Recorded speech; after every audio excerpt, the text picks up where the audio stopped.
রাজধানীর পল্লবীর ৮ বছরের শিশু রামিসাকে নৃশংসভাবে ধর্ষণ ও হত্যার বহুল আলোচিত মামলার রায় ঘোষণা করা হবে আজ। এ বিষয়ে জানাতে আদালত প্রাঙ্গণ থেকে সরাসরি যুক্ত হচ্ছেন সহকর্মী তন্দ্রা তারুণ্য। তন্দ্রা, মামলার রায়ের বিষয়ে কি তথ্য আছে জানাবেন?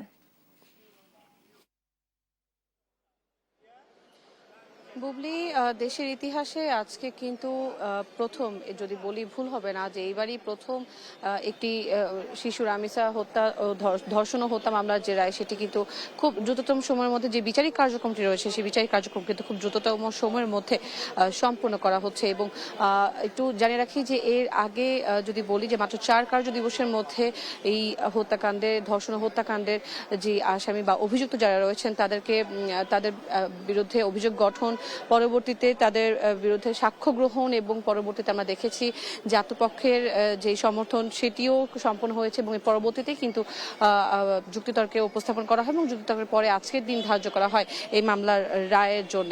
অর্থাৎ আজকে যদি এই মামলার রায় দেয়, অর্থাৎ মাত্র 4 কার্য দিবসের মধ্যে যেই বিচারিক কার্যক্রম পরিচালনা করা হয়েছে, এর মধ্যে যদি বলি যে গত 19শে মের যে ঘটনা, পল্লবীতে শিশু রামিসা হত্যা, ধর্ষণ ও হত্যা মামলার যে ঘটনা, সেই ঘটনায় কিন্তু প্রায় বলা যায় যে প্রায় 16 থেকে 19 দিনের মধ্যে কিন্তু এই রায় কার্যক্রম হচ্ছে, যেটি এর আগে কখনোই এভাবে সম্ভব হয়নি। এত দ্রুততম সময়ের মধ্যে কোনো রায় কার্যকর করা কখনোই এর আগে সম্ভব ছিল না, তবে এবার কিন্তু সেটি হচ্ছে। এবং এই আজকে যেই রায় ঘোষণা করা হবে, এই রায় ঘোষণার জন্য কিন্তু যদি বলি যে মাসরুর সালেকিন আদালতে কিন্তু এই বিচারিক কার্যক্রম পরিচালনা হবে এবং আজকে এই রায় ঘোষণা করা হবে। একটু জানিয়ে রাখি যে এর আগে কিন্তু প্রায় 16 জন সাক্ষ্য নেওয়া হয়েছিল এবং তারা তাদের জবানবন্দিতে প্রত্যেকেই কিন্তু নানা ধরনের বর্ণনা তুলে ধরেছেন। সেই সাক্ষীদের মধ্যে ছিলেন শিশু রামিসার বাবা আব্দুল হান্নান মোল্লা, তার মা, তার চাচি, তার চাচা সহ প্রতিবেশী আরো সংশ্লিষ্ট কিন্তু অনেকে ছিলেন। এবং এই হত্যা মামলার যে সাক্ষীরা ছিলেন, তারা প্রত্যেকেই কিন্তু যখন নৃশংস এই ঘটনার বর্ণনা দিয়েছেন আদালতের সামনে, তখন কিন্তু প্রায় অনেকেই, যদি বলি ভুল হবে না, যে প্রায় প্রত্যেকেই কিন্তু তারা আবেগ আপ্লুত হয়ে গিয়েছিলেন এবং তারা অনেকেই অজস্র কান্না করেছেন আদালতের সামনে। এবং এই যে সাক্ষ্য গ্রহণের পরবর্তীতে যখন আত্মপক্ষের সমর্থনের দিন ছিল, তখন কিন্তু তারা প্রথমে প্রধান অভিযুক্ত যে সোহেল রানা, সে কিন্তু প্রথমেই অস্বীকার করেন এবং তিনি কিন্তু বলেন যে তিনি নির্দোষ, এবং পরবর্তীতে কিন্তু তিনি আবার নিজের দোষ স্বীকার করে নিয়ে তিনি কিন্তু ক্ষমা চান। এবং তার স্ত্রী স্বপ্নার কথা যদি বলি, স্বপ্না কিন্তু প্রথম থেকে নির্দোষ দাবি করছেন নিজেকে এবং সেই অনুযায়ী তিনি কিন্তু শেষ পর্যন্ত তিনি নিজেকে নির্দোষ দাবি করে গেছেন। তবে রাষ্ট্রপক্ষের আইনজীবীরা রয়েছেন, তারা কিন্তু বলছেন যে একদম তারা চাচ্ছেন যে সর্বোচ্চ যে শাস্তি, সেই শাস্তি কিন্তু তারা প্রধান অভিযুক্ত যে সোহেল রানা তার এবং তার স্ত্রী স্বপ্নার ক্ষেত্রে তারা সর্বোচ্চ শাস্তির কিন্তু দাবি করেছেন। এবং রাষ্ট্র নিযুক্ত আসামির পক্ষে যে আইনজীবী রয়েছেন, তিনিও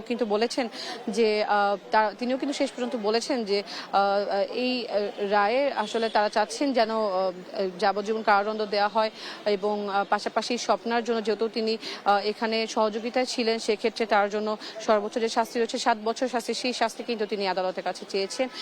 এই ধরনের কথাই কিন্তু তখন তিনি বলেছিলেন। এবং পাশাপাশি রাষ্ট্রপক্ষের আইনজীবী যেহেতু সর্বোচ্চ শাস্তি চেয়েছেন, দুজনের পক্ষে আজকের এই রায়ের মধ্য দিয়ে আসলে জানা যাবে যে পরবর্তীতে আসলে আদালত কি বলছেন। তবে এখন পর্যন্ত যদি জানিয়ে রাখি একটু, কিছুক্ষণ আগে কিন্তু এখানে অভিযুক্ত স্বপ্নাকে কিছুক্ষণ আগে আদালতে আনা হয়েছে এবং তাকে হাজতখানায় রাখা হয়েছে। এবং আজকে যেহেতু রায়ের তারিখ আছে, কিন্তু এখানে নিরাপত্তা বাহিনী যারা রয়েছেন, আইন শৃঙ্খলা যারা রয়েছেন, তারা কিন্তু এখানে তৎপর রয়েছেন এবং অন্যান্য দিনের তুলনায় আজকে কিন্তু কড়া নিরাপত্তার মধ্য দিয়ে অভিযুক্তদের আদালতে আনা হয়েছে এবং তাদের মধ্যে একজন, অর্থাৎ স্বপ্নাকে কিন্তু কিছুক্ষণ আগে হাজতখানায় রাখা হয়েছে। সোহেল রানাকে এখন পর্যন্ত আনা হয়নি, তবে তাকে খুব দ্রুত আনা হবে এবং ঠিক বেলা 11টা নাগাদ তাদেরকে আদালতে বিচারক মাসরুর সালেকিনের সামনে হাজির করা হবে, এমনটাই কিন্তু এখন পর্যন্ত আমার কাছে তথ্য রয়েছে। বুবলি, এই ছিল আমার কাছে মহানগর দারা জজ আদালত থেকে সর্বশেষ।